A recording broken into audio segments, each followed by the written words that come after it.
Voici la cause du décès de l'animatrice télé ivoirienne Marie-Dominique Kakou. Avant de vous dévoiler ces tristes vérités, j'aimerais d'abord vous inviter à vous abonner et à cliquer sur la cloche de notification pour ne pas rater mes prochaines vidéos.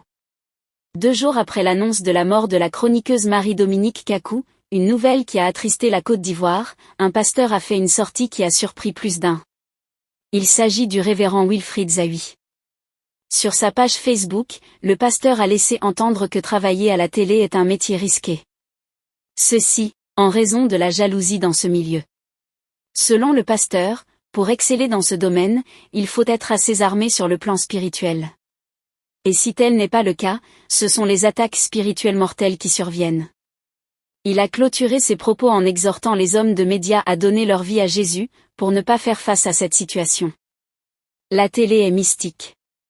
Pour y être, il faut une assise spirituelle. Sinon, vous risquez de prendre des attaques mortelles. Acteurs et animateurs sont exposés, acceptez Jésus, s'est-il ainsi exprimé. Après cette sortie, la question qui s'est posée est donc de savoir si l'animatrice est morte suite à une attaque spirituelle.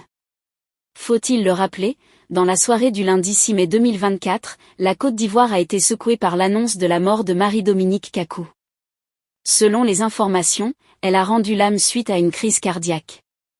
Elle laisse ainsi derrière elle, un mari attristé et un enfant de 4 ans.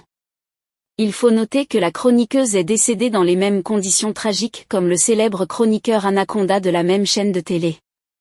Notons qu'après cette annonce, plusieurs personnalités ivoiriennes ont pris la toile d'assaut pour lui rendre hommage. Que pensez-vous des déclarations de ce pasteur? Laissez votre avis en commentaire. Si ça vous a plu, n'hésitez pas à vous abonner et à cliquer sur la cloche de notification pour ne pas rater mes prochaines vidéos.